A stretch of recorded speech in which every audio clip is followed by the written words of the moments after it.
Paz do Senhor, meus irmãos, como é que vocês estão? Estamos aqui de volta, novo ano, nova revista, né? Da Escola Bíblica Dominical, dessa vez Escola Bíblica Dominical da CPAD, né? A lição que fala sobre apologética, sobre em defesa da fé cristã, combatendo as antigas heresias que se apresentam com nova aparência.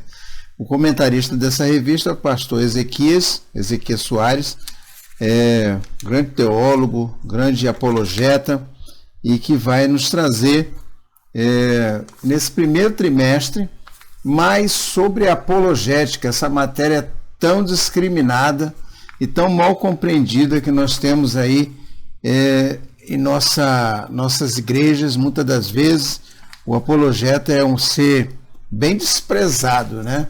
Bem desprezado, bem compreendido, mas Deus assim nos fez e assim deu a missão para que nós defendamos a fé, né, que uma vez foi dada para os santos.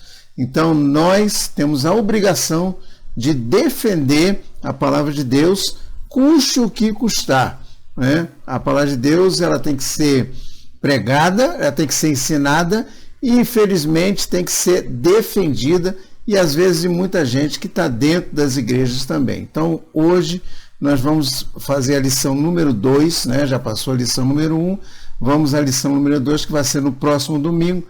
Você que tem a revista CPAD, pegue sua revista. Você que não tem, não esqueça de adquirir, é muito boa a revista, excelente. As revistas CPAD primam pela clareza teológica. Nós também temos aqui, o livro de apoio também, pastor Ezequias Soares, em defesa da fé cristã, né? Não estou ganhando nada com isso também, tá, meu irmão? Estou fazendo propaganda aqui, mas pode comprar também, é muito bom também.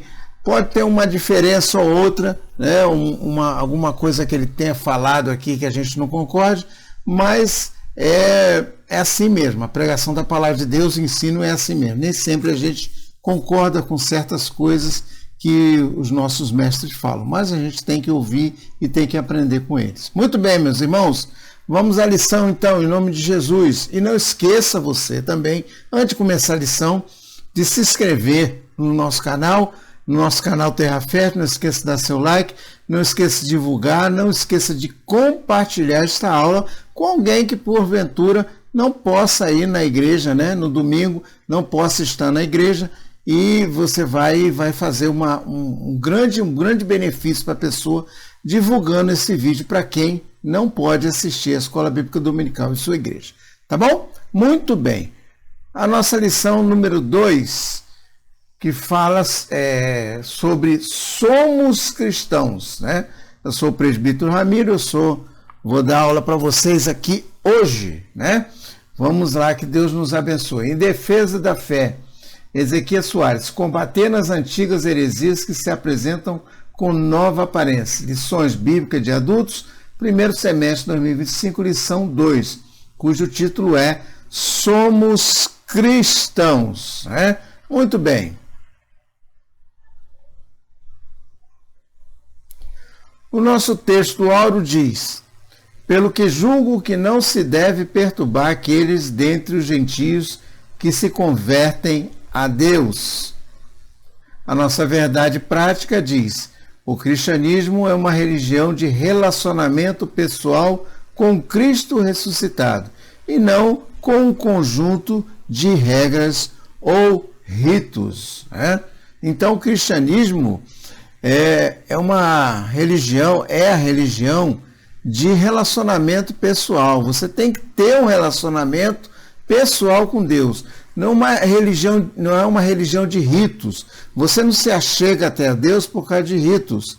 Você não se achega até a Deus porque você está indo na igreja, está tomando ceia, você está lá participando dos ritos, né, da religião, mas sim porque você tem um relacionamento pessoal com Deus. Que nós possamos ter um relacionamento pessoal, íntimo com Deus, né? Porque essa é a verdadeira religião. Muito bem.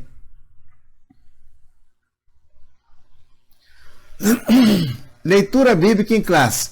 Gálatas, capítulo 2, versículo 1 e 9 e versículo 14. Né? Vamos ler. Passa para cá.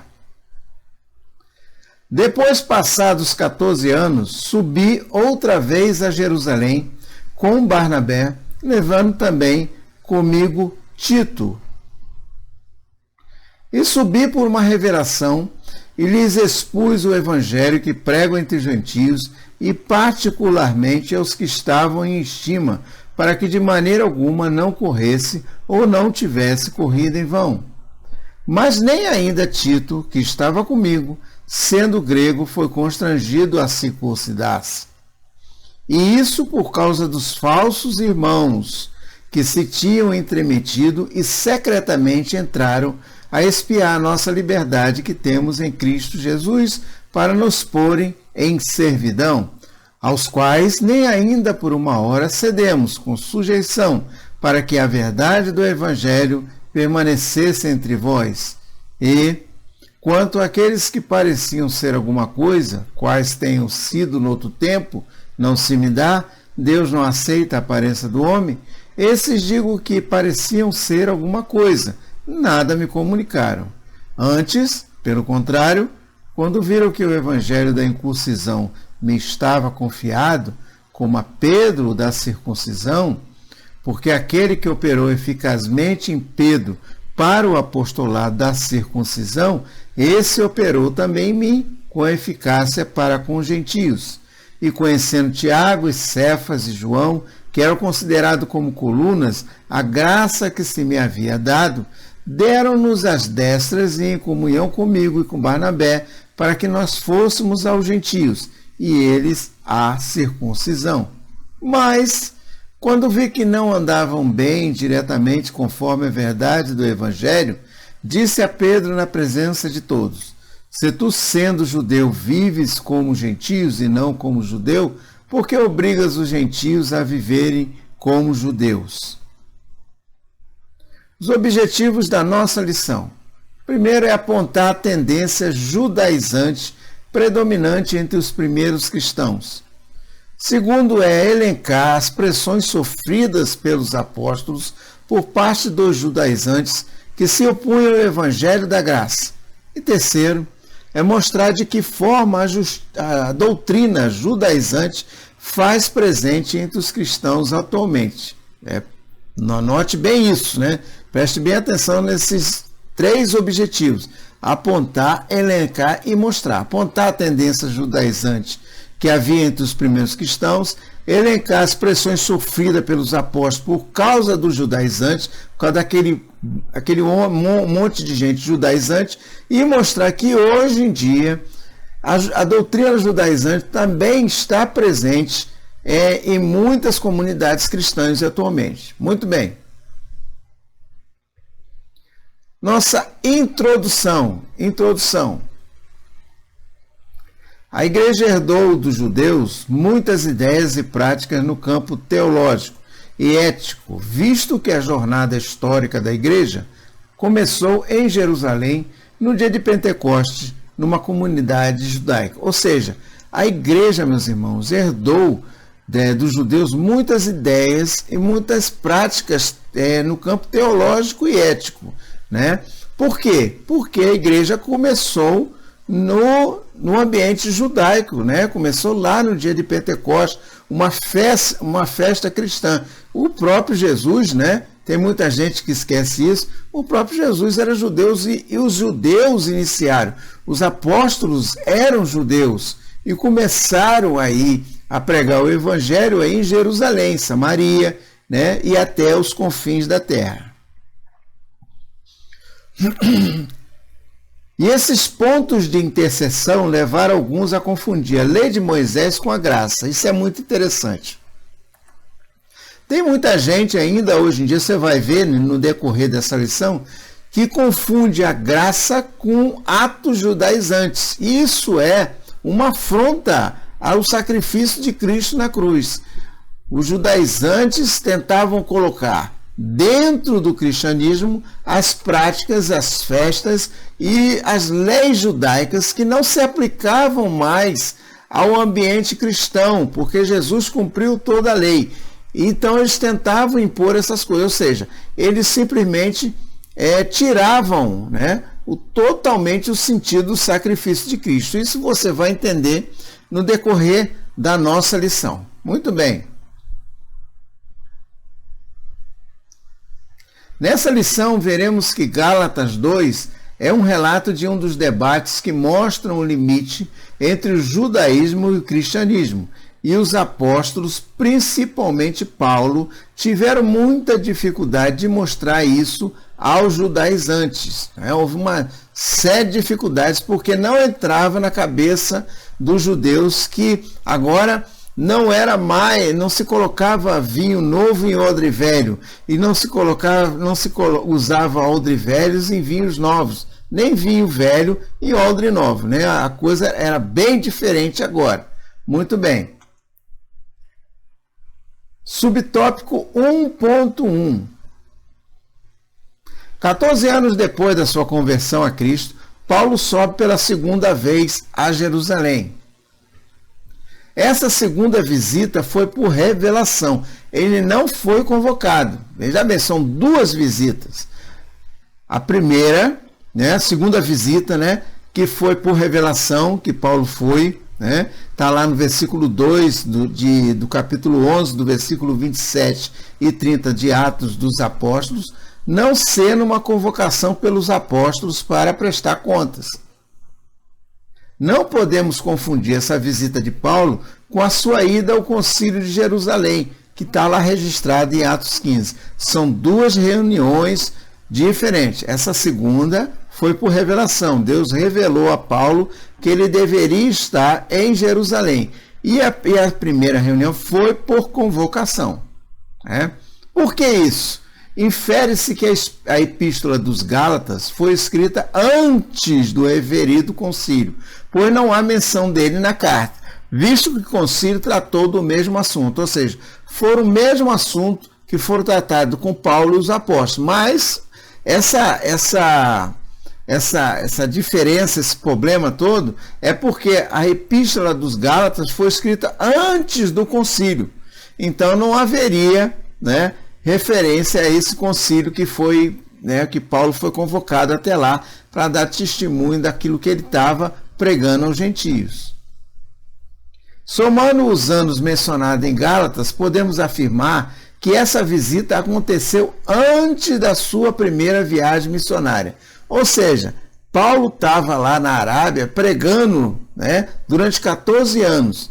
Isso depois aí ele foi prestar contas, foi lá, subiu por revelação até Jerusalém e foi falar com os apóstolos. Isso foi antes da primeira viagem missionária dele. Não foi uma viagem missionária, não foi parte da viagem missionária. Paulo foi lá para, através da revelação da parte de Deus, Deus falou para ele ir lá prestar contas daquilo ali que ele estava pregando aos gentios, e foi antes da primeira viagem. Não faz parte da primeira viagem missionária. Muito bem. Exercício tópico 1, subtópico 1.1. Meus irmãos, a cada subtópico, nós vamos ter exercícios. Então, você aí, eu vou apresentar a pergunta, e vocês daí, que estão me assistindo, tentam responder. Eu vou dar um tempinho, coisa pouca, porque senão vai ficar muito extenso essa aula, e aí vocês tentam responder. Não vai olhar, não, se você tiver a revista do professor, não vai olhar não, tá, meu irmão? Você está ouvindo tudo que eu estou pregando, estou ensinando aqui. Então você está captando. O exercício é para que você fixe isso na sua mente e não esqueça mais. Muito bem. Por que Paulo subiu a Jerusalém pela segunda vez? Por que Paulo subiu? Por que será? Hein? Por que ele subiu? Para prestar conta aos apóstolos? Foi por revelação divina? Ou foi para participar do Concílio de Jerusalém? O que foi? Foi A, B ou C? Qual é a resposta? A resposta é por revelação divina. Paulo subiu por revelação divina, porque Deus mandou ele subir até Jerusalém. Segunda pergunta: qual é a evidência, a principal evidência de que a Epístola aos Gálatas foi escrita antes do Concílio de Jerusalém? Qual é a primeira evidência, a principal evidência que nós sabemos que a Epístola dos Gálatas foi escrita antes do Concílio? Porque o texto menciona explicitamente o concílio, porque Paulo não tinha partido do concílio ainda, porque a carta não faz menção ao concílio, mesmo tratando do mesmo assunto. Qual é a resposta? Porque a carta não faz menção ao concílio, mesmo tratando do mesmo assunto, porque a Epístola dos Gálatas foi escrita antes do concílio. Não podia falar do concílio se ela foi escrita antes. Muito bem. Próxima pergunta. Qual foi a razão pela qual Paulo não foi convocado pelos apóstolos para essa visita? Será que é porque ninguém gostava de Paulo? Será que é isso? Bom, porque ele não estava em Jerusalém durante o concílio, porque ele foi por revelação divina e não por convocação, ou porque ele já havia resolvido os problemas antes da reunião? Qual é a resposta certa? Porque ele foi por revelação divina e não por convocação. Muito bem. Objetivo da reunião. Qual foi o objetivo da reunião? É bom lembrar que essa reunião não foi um concílio nem um sínodo, ou seja, concílio é uma reunião e sínodo é uma reunião maior. É uma reunião de bispos, por assim dizer. Concílio é uma reunião de religiosos e o sínodo é uma reunião para tratar de assuntos relacionados à fé. É possível que essa segunda visita, por meio de revelação, está lá no versículo 2, tenha ligação com Ágapo, pois a missão de Paulo, pelo que parece, foi levar donativos para os irmãos pobres da Judéia. Está lá em Atos, capítulo 11, do versículo 7 ao 23. Deixa eu passar para cá. Atos, capítulo 11, do versículo 27 ao 30. Aproveitando a ocasião, o apóstolo expôs o evangelho que vinha pregando aos gentios há 14 anos. 14 anos Paulo pregou aos gentios e não tinha ido até Jerusalém para prestar conta, para dar relatório, nada disso. Isso é muito esclarecedor, meu irmão. O evangelho ele tem que ser pregado a tempo, fora de tempo. Você não precisa de autorização de ninguém para pregar o evangelho, não. Você não precisa de uma carta de recomendação, nem de uma autorização para você ir e pregar o evangelho a qualquer pessoa. Paulo não consultou ninguém, ele diz, eu não consultei nem carne nem sangue. E aí fui pregar. Preguei o evangelho durante 14 anos. Meu irmão, 14 anos é uma vida. Quantos anos você tem de crente? Quantos anos você tem de crente? 2, 3, 4, 5, 10 anos? 20 anos? Olha, é uma vida, meu irmão. 14 anos. Só depois de 14 anos, esse servo de Deus foi lá, por revelação, para lá dar o relatório aos apóstolos lá. Então, para você pregar o evangelho, meu irmão, não precisa ninguém te autorizar, não. Você não precisa de autorização do seu pastor. Ah, eu sou novo convertido. E daí, meu irmão, prega o evangelho. Mesmo sendo novo convertido. Mesmo entrando na igreja, vai lá pregar. Você não pode ensinar, porque você é neófito. Mas você pode pregar o evangelho, dizer que Cristo salva, cura, batiza e leva para o céu. Glória a Deus, né, meu irmão? Muito bem.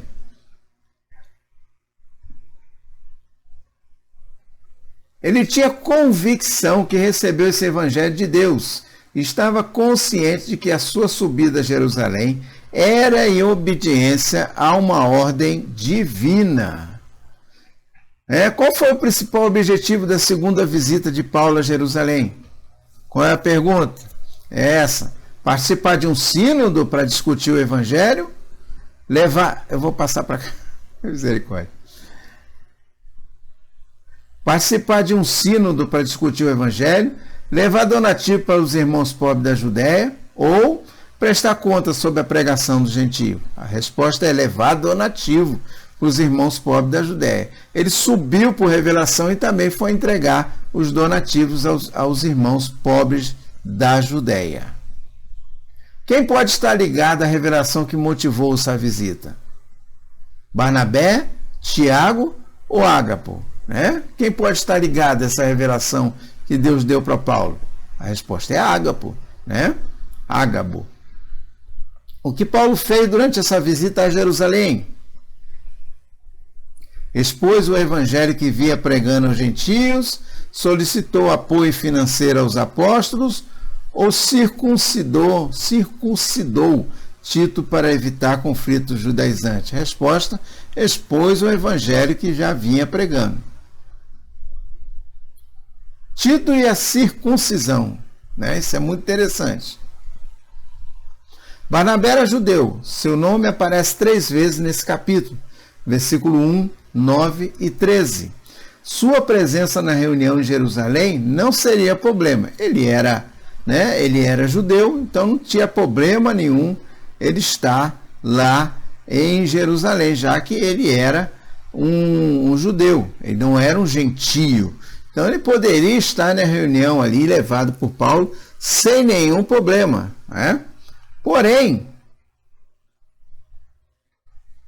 Tito, no entanto, sendo grego, foi um risco que Paulo correu, mas não foi uma provocação introduzir um circunciso no seio dos judeus. Olha só, meu irmão, como é que é a situação que Paulo enfrentava. Paulo pregava aos incircuncisos, ou seja, Paulo pregava aos gentios, e ali ele estava no meio de um monte de judeu e um monte de crente judeu, crentes, que aceitaram a Jesus, cristãos, mas judaizantes, Então, para aqueles judaizantes, a presença de Tito lá era uma afronta, seria uma afronta, já que ele era incircunciso. Então, na opinião deles, todos ali deveriam estar circuncidados, porque eles criam que a relação com a lei continuava a mesma coisa do tempo lá, diante de que Jesus veio e morreu por nós.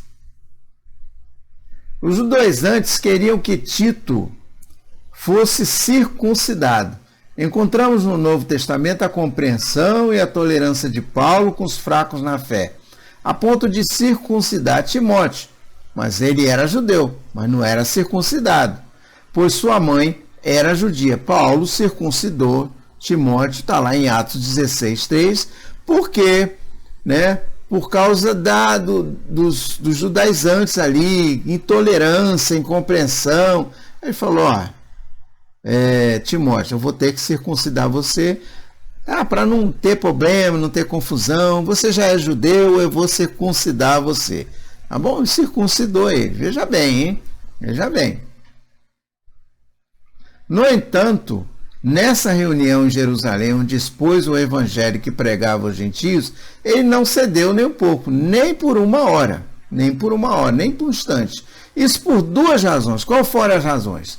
Tito era grego, e porque estava em jogo a verdade do evangelho e o futuro do próprio cristianismo. O que quer dizer isso, meu irmão? Olha, meu irmão, se ele circuncidasse Tito, ele estava dando razão aos judaizantes. Não, verdadeiramente vocês estão certos.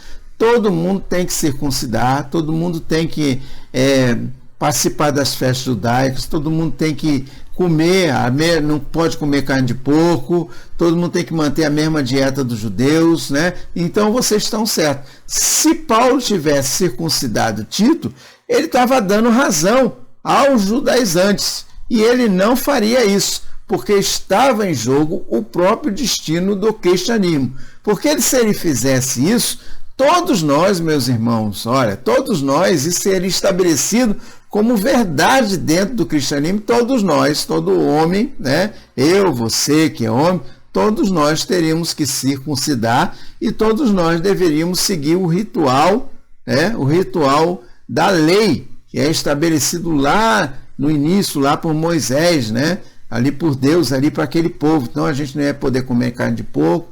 Olha, tu gosta de uma costelinha? Eu gosto da costelinha, no tocinhozinho, no torresmozinho, eu gosto também. Nada disso a gente vai poder comer. Tinha que ter as festas de Pentecoste, festa das cabanas, tinha que ter tudo, Tinha que ter tudo isso. E por causa de Paulo, que ele não cedeu, veja bem, meu irmão, como é que as consequências do passado influenciam o futuro. Nós temos liberdade em Cristo Jesus. Quem era Barnabé e qual era a sua importância na reunião em Jerusalém? Barnabé era judeu e sua presença não gerava conflitos. Barnabé era grego e causou tensão entre os judaizantes. Barnabé era um apóstolo chamado para resolver a questão de Tito. Qual é? Oh, meu Deus, eu estou na frente de vocês aqui, peraí.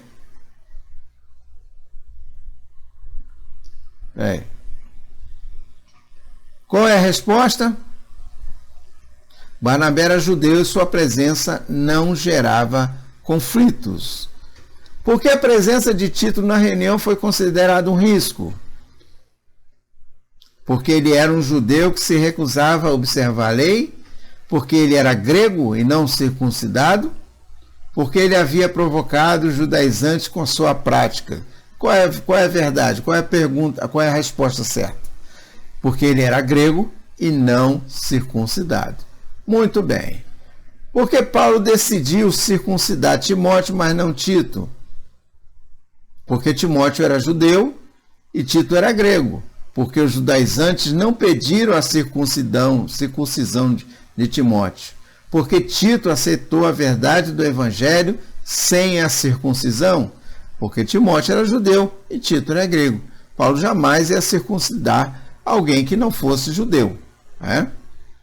Tendência judaizante no início da igreja. O espanto do apóstolo. Então, logo Paulo retornou de sua viagem, ficou sabendo que os irmãos da Galácia estavam vivendo outro evangelho. E isso deixou o apóstolo estarrecido e atônito pela rapidez do desvio deles. Olha só, meu irmão, que coisa terrível, né? Paulo retornou da sua viagem, chegou lá na Galácia, né? Soube que os irmãos estavam vivendo um outro evangelho. E Paulo ficou estarrecido porque eles passaram de um estado, né, de obediência ao evangelho para outro totalmente errado. Por que isso? O verbo grego metatiteste é deixar, abandonar, desertar, mudar de pensamento, virar a casaca, que o apóstolo emprega nessa passagem. Era usado na antiguidade quando alguém desertava do exército ou se rebelava contra ele. Paulo usou esse mesmo termo. Olha, é metatiteste, vocês estão virando a casaca, vocês estão desertando, vocês foram convocados como soldado do evangelho e vocês estão desertando do evangelho. Isso significa também mudança de partido político, filosofia, religião. Em outras palavras, aqueles irmãos gálatas estavam abandonando a fé. Quem eram os judaizantes? Versículo 4. Quem eram os judaizantes? O termo judaizante vem do verbo grego ioduzaio, viver como judeu, adotar costumes e ritos judaicos que aparecem uma única vez no Novo Testamento, em Gálatas capítulo 2, versículo 14. Eles eram opositores de Paulo, identificados também como falsos irmãos. Então, quando Paulo fala dos falsos irmãos, ele fala dos judaizantes, daquele pessoal lá que queria manter os costumes judaicos, mesmo sendo cristãos. São reconhecidos no capítulo anterior, Gálatas 1:7, como os que se apresentavam como enviados por Jerusalém, a igreja mãe. Ele se apresentava a Paulo como se ele fosse apresentado lá por Tiago, por Pedro, né? Mas, na verdade, esses homens saíram de Jerusalém por sua própria conta. Tiago negou firmemente as declarações dele, dizendo que não os havia enviado. Atos capítulo 15, versículo 24. Eram legalistas dentre os judeus e por isso chamados judaizantes.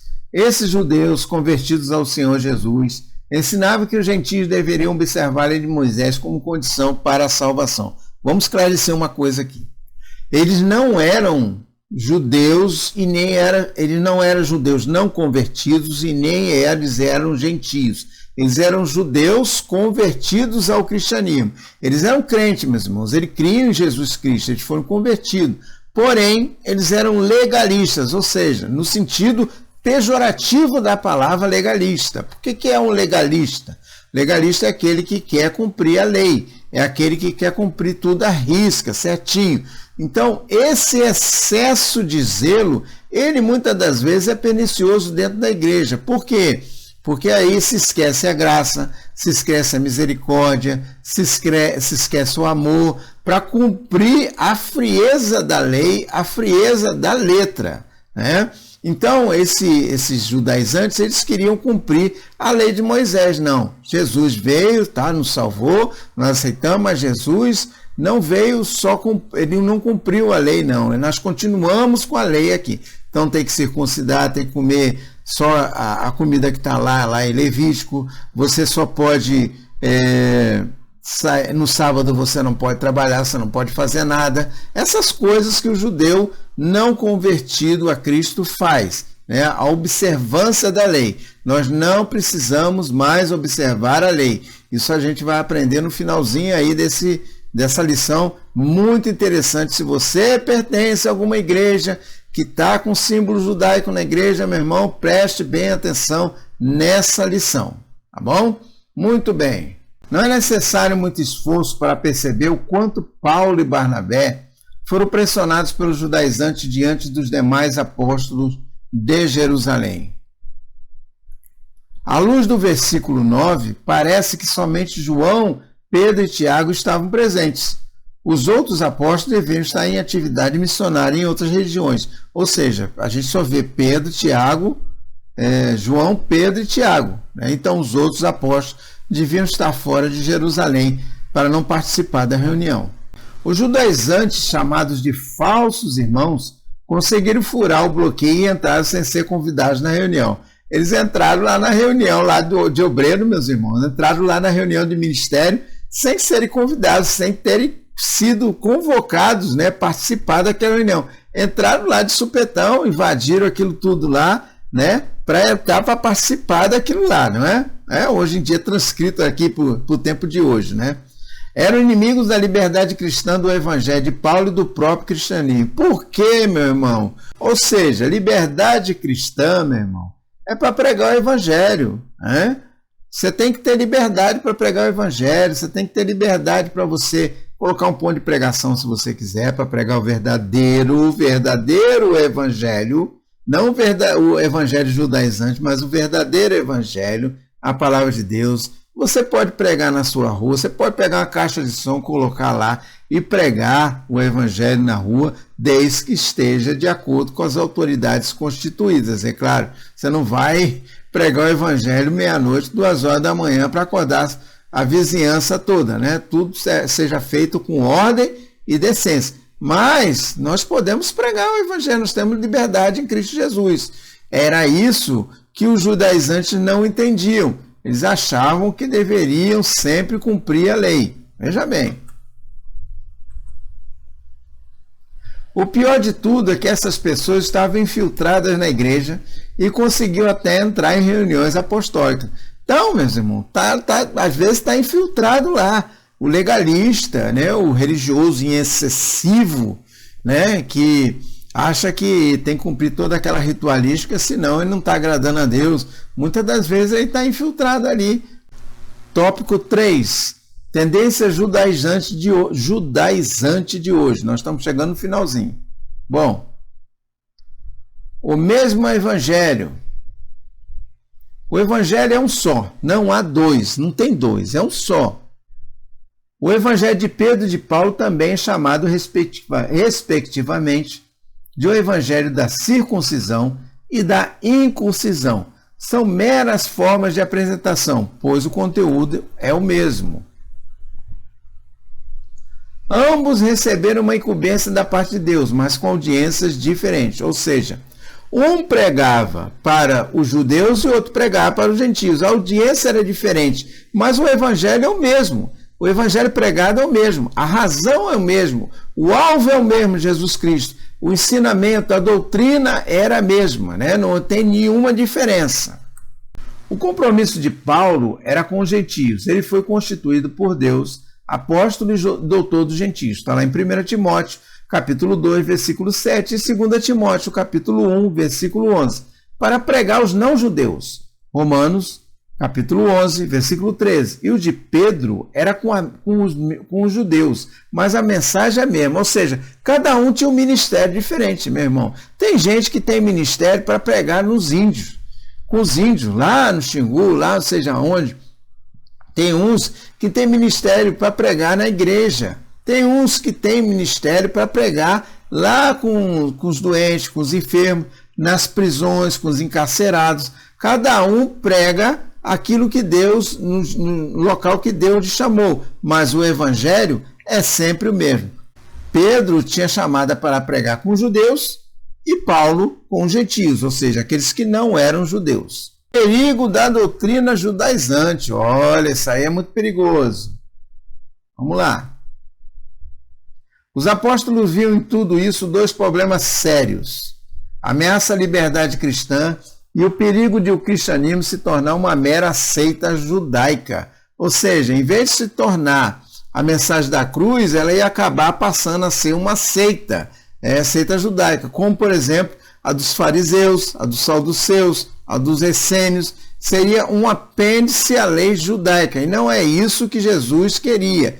Jesus queria que o evangelho dele, do reino, fosse pregado, não para substituir os judeus, mas para que os judeus fossem parte atuante desse evangelho da cruz, entendeu? Era isso que os judaizantes não entendiam. Então, tinha uma séria ameaça disso. É ameaça à liberdade, porque não haveria mais liberdade em Cristo, porque teria que ser submetido à lei de novo, ou seja, não adiantaria nada, teria adiantado nada Jesus ter sido crucificado e nos salvado, se eles estão voltando à lei. E o perigo do cristianismo virar uma seita judaica, que graças a Deus isso não ocorreu, né? Os cristãos judaizantes alteravam o cerne do evangelho, pois colocavam a lei como complemento da obra que Jesus efetuou no Calvário. Ou seja, era um complemento para eles, para os judaizantes. Jesus veio não para cumprir a lei, mas veio para fazer um complemento, um apêndice, um adendo à lei judaica. E eles viam isso, o sacrifício de Cristo. Eles, note bem, eles criam em Cristo, criam nele, sabiam que ele era o Filho de Deus, mas ele veio trazer um apêndice à lei judaica. Na verdade, para eles, a lei estava muito superior ao evangelho pregado por Jesus. Por isso que eles queriam obedecer a lei, ou seja, eles eram legalistas, eles queriam cumprir a lei e não a liberdade em Cristo Jesus. Muito bem. Era de fato outro evangelho, por isso o apóstolo Paulo os amaldiçoou. Está lá em Gálatas, capítulo 1, 8 e 9. Na verdade, quem tem o Espírito Santo vive pelo Espírito. Ou seja, se você vive pelo Espírito, você vive por Jesus, né? E não por aquilo que está escrito na lei, né? Não é para cumprir a lei, isso é um outro evangelho. Como coisas aí que estão acontecendo hoje em dia também em nossas igrejas, né? Você pode dar uma olhada no meu canal, você vai ver muita coisa relacionada a isso.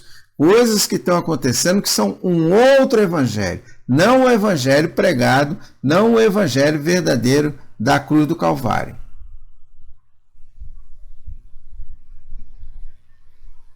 Então, contra a tendência judaizante, é preciso aprender a viver na dependência do Espírito e não da lei, lutando contra os vícios da carne e buscando a virtude do fruto do Espírito. Preste bem atenção a isso. Para viver o Evangelho, você tem que viver na dependência do Espírito Santo. Você tem que viver na dependência dele e não da lei. Você tem que lutar contra os vícios, contra a carne. Você tem que abundar nos frutos e não aprender a viver na dependência da lei. Não aprender a viver na frieza da lei, daquilo que a lei estipula, mas sim na liberdade de Cristo. Eu não estou falando para você não obedecer seu pastor, não, meu irmão. Tá? Pode ter gente aqui que deve estar pensando, então não é para obedecer meu pastor, nem o presbítero, nem os irmãos da igreja. Não, ninguém falou isso. Falou para você viver em liberdade de Cristo. Ninguém pode colocar outro fundamento que não Jesus Cristo. O evangelho, o fundamento do evangelho é Jesus Cristo. Não é tocar chofar, não é usar menorá, não é entrar com a arca da aliança lá dentro, não é usar talim, não é usar quipá, nada disso. Não é circuncidar, não é deixar de comer carne de porco, não é cumprir o sábado para ser salvo. É a liberdade em Cristo Jesus. O evangelho é liberdade. Nós já não vivemos sob a égide da lei. Nós vivemos sob a égide do evangelho do evangelho libertador de Jesus Cristo. Não se torne escravo mais dessas coisas. Tá bom, meu irmão? Muito bem. Quais os problemas que os apóstolos identificaram na doutrina judaizante? Deixa eu sair daqui. A rejeição da lei e o desprezo para as tradições judaicas, a ameaça da liberdade cristã e o risco que o cristianismo se tornar uma seita judaica, ou a oposição ao Espírito Santo e às virtudes cristãs? A ameaça à liberdade cristã e o risco do cristianismo se tornar uma seita judaica. Misericórdia. O que os judaizantes faziam com o cerne do evangelho? O que eles faziam? E estão fazendo hoje em dia, tem muitos judaizantes dentro da igreja, muita igreja judaizante. Tornavam mais acessível os judeus aos gentios, complementavam-no com a lei de Moisés, alterando sua essência, ou defendiam-no sem alterar seus princípios? O que eles faziam? Eles complementavam-no com a lei de Moisés, alterando sua essência. Por que Paulo amaldiçoou os judaizantes? Porque eles rejeitavam os apóstolos dos gentios, porque eles pregavam outro evangelho, ou porque eles desconsideravam os frutos do Espírito? Qual é a resposta? Qual é a resposta você acha que é? Porque eles pregavam outro evangelho. Está sendo pregado muitas das vezes em muitas igrejas. Muito bem. As práticas judaizantes atuais. Elas são basicamente a guarda do sábado, a observância rigorosa do kashrut, termo hebraico para as leis dietéticas do judaísmo. O que é lei dietética, meu irmão? Você sabe o que é lei dietética? Dietética é não coma isso, não beba aquilo, não toque aquilo, né? Não coma porco, não coma animal que não seja o casco fendido, não coma peixe de pele, não coma isso, não coma aquilo, aquilo outro, entendeu? É lei dietética, relacionada à dietética. A liturgia da sinagoga, o uso do shofar, trompa, misericórdia, geralmente feito de chifre de carneiro, o uso do tali, o manto ou chale usado para oração, e o uso do kippá, o solidel que os judeus religiosos usam sobre a cabeça. Você já viu alguma igreja? Você já viu alguma igreja, meu irmão, tocando aquele berrante, dizendo que é shofar, aquele berrante do Beto Carreiro? Você já coitado do Beto Carreiro, já até morreu. Mas você já viu aí tocando berrante lá do pessoal do Pantanal, dizendo que aquele é shofar? Que coisa ridícula, meu irmão. Pelo amor de Deus. Se você está num lugar desse, meu irmão, sai daí. Sai, dá no pé disso aí, vai embora. Você não fica lá não, meu irmão. A sua igreja tem shofar, tem Arca da Aliança, tem o menorá, né? Seu pastor usa tali, né? Seu pastor usa até aquele chá, usa kippá, meu irmão, na cabeça. Ele é judeu, né? A sua igreja é judia, ali é uma sinagoga? Não, meu irmão, aquilo ali é judaizante, aquilo ali é um outro evangelho. Na verdade, aquilo ali é sinagoga de Satanás, aquilo ali. Então sai daquele lugar, sai, vai procurar uma igreja sadia, uma igreja que verdadeiramente prega o evangelho do reino, e não o evangelho que o pastor da igreja lá, que é judaizante, acha que deve pregar, né? E tem outras coisas também, muito esquisitas também. Você dá uma olhada aí nos vídeos que a gente tem aí, que você vai ver muita coisa esquisita por aí. Muito bem. Os judeus messiânicos, principalmente Israel, seguem a tradição, que tem judeu. O que é judeu messiânico, meu irmão? O que é judeu messiânico? Judeu messiânico é aquele que aceitou Jesus Cristo como seu Salvador. Ele é cristão, mas ele continua judeu. Tem as tradições judaicas. É diferente, né, dos nossos irmãos, né, aqui no Brasil, que não são judeus, que estão aí cumprindo rituais judaicos dentro da igreja, dizendo-se cristãos. É muito diferente. Por que é muito diferente? Porque é o seguinte: os judeus messiânicos, principalmente Israel, seguem a tradição judaica. Isso acontece simplesmente para preservar a identidade cultural deles e tem amparo neotestamentário. E alguém chamado, estando circuncidado, fique circuncidado. Então isso tem respaldo. Por quê? Porque eles são circuncidados, são judeus. Se eles são judeus, eles aceitaram Jesus, fique como judeu. Você não precisa renegar a sua raça, a sua identidade cultural, só porque você aceitou Jesus como seu Salvador. Isso muita gente não entende, né? Muita gente não entende. Agora você já entende por que eles cumprem tudo isso. Ou seja, na conversão a Cristo do judeu, ele não precisa mudar sua tradição e cultura. Não precisa, meu irmão. Não precisa não, entendeu? Muito bem.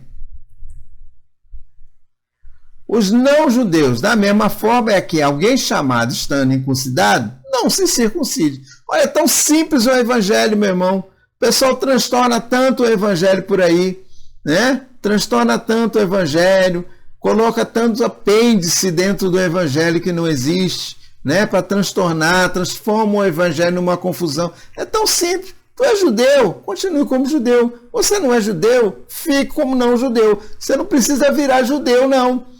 Você é crente, você está salvo, assim como lá o judeu messiânico também está salvo em Cristo Jesus, vai para o céu do mesmo jeito, né? Se ele continuar andando no mesmo caminho, da cruz, né? Ou seja, ele não precisa se judaizar. É um erro não judeu adotar práticas judaicas na liturgia e no dia a dia para imitar o judaísmo. Isso é ridículo, meu irmão. Paulo conclui, cada um fique na vocação que foi chamado. É isso que essa palavra quer dizer, não é vocação lá da igreja, não. Cada um fique na vocação, você é judeu, continue judeu, você é gentil, continue gentil, meu irmão. De forma nenhuma você é inferior a um ou outro. Fique na vocação que você foi chamado. Quais são os exemplos de práticas judaizantes atuais? Deixa eu sair daqui. Quais são os exemplos de práticas judaizantes atuais? A guarda do sábado, o uso do shofar e as leis dietéticas judaicas, a rejeição de tradições culturais judaicas ou a introdução de práticas gentias no cristianismo. Qual é a resposta? A guarda do sábado, shofar, leis dietéticas e judaicas.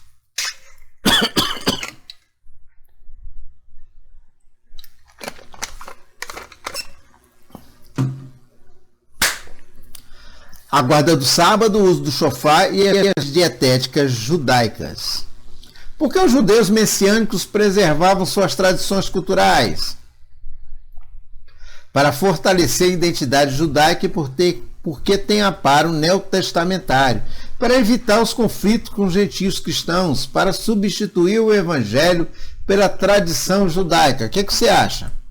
Para fortalecer a identidade judaica e porque tem um amparo neotestamentário, ou seja, o amparo do Novo Testamento, daquilo que está escrito no Novo Testamento. Neo quer dizer depois, né? Neotestamentário, né? Qual é a orientação de Paulo para os não-judeus em relação às práticas judaicas? Qual a orientação? Deve adotar as práticas judaicas como forma de santificação? Não precisam se judaizar, mantendo sua vocação original, ou devem rejeitar qualquer tradição cultural? Não precisam se judaizar, mantendo sua vocação original, ou seja, continue como gentio. Nossa conclusão diz, o resultado da reunião foi desfavorável aos judaizantes. Só o fato dos apóstolos, sendo judeus, concordarem com a explicação sobre a especificidade de cada grupo dada por Paulo, já apontava o engano desses legalistas sobre a obra salvífica em Cristo. Esse resultado serviu tanto aos Gálatas como a todo o cristianismo nesses mais de 20 séculos de história. Assim, a diferença entre os judeus messiânicos e os cristãos judaizantes atuais é que os judeus estão preservando uma cultura hereditária do seu povo, e os judaizantes colocando remendo novo em pano velho, conforme está lá em Mateus 9,16. Exercício primeiro. De acordo com a lição, o que se infere da Epístola dos Gálatas? Resposta: infere-se que a Epístola dos Gálatas foi escrita antes do referido concílio, pois não há menção dele na carta, visto que o concílio tratou do mesmo assunto. Por que Paulo não cedeu nem um pouco na circuncisão de Tito? Por duas razões. Tito era grego e porque estava em jogo a verdade do Evangelho e o futuro do próprio cristianismo. O que significa judaizante? O termo judaizante vem do verbo grego iuduzaio, viver como judeu, adotar costumes e ritos judaicos, e aparece uma única vez no Novo Testamento. Quem eram os judaizantes e o que eles queriam dos gentios? O que eles queriam? Eram legalistas entre os judeus e por isso chamados de judaizantes. Esses judeus convertidos ao Senhor Jesus ensinavam que os gentios deveriam observar a lei de Moisés como condição para a salvação, que é uma inverdade, né? Qual a diferença entre os judeus messiânicos e os cristãos judaizantes? Os judeus messiânicos, principalmente Israel, seguem a tradição judaica, ou seja, na conversão de Cristo do judeu, ele não precisa mudar sua tradição e cultura. No caso do não-judeu convertido ao cristianismo, ele não precisa se judaizar. O erro é o não-judeu adotar práticas judaicas na liturgia e no dia a dia para imitar o judaísmo. Paulo conclui: cada um fique na vocação em que foi chamado. A nossa próxima lição será a encarnação do Verbo, né? Vai ser dia 19 de janeiro de 2025. Eu espero você lá, meu irmão. Eu espero você lá em nome de Jesus. Não esqueça de se inscrever no nosso canal. Não esqueça de dar a sua opinião sobre essa aula, o que nós precisamos mudar, se ficou muito enfadonha, se você não aprendeu nada, o que nós devemos mudar nessa aula. Tirar os exercícios, deixar os exercícios, o que você acha que nós devemos fazer? Entre em contato conosco, vai lá, coloca aqui, ó, aqui nas observações aqui no nosso vídeo aqui, o que você achou de tudo isso. E não se esqueça de se inscrever no nosso canal. Até a próxima lição, se assim o nosso Senhor, Deus e Salvador Jesus Cristo permitir.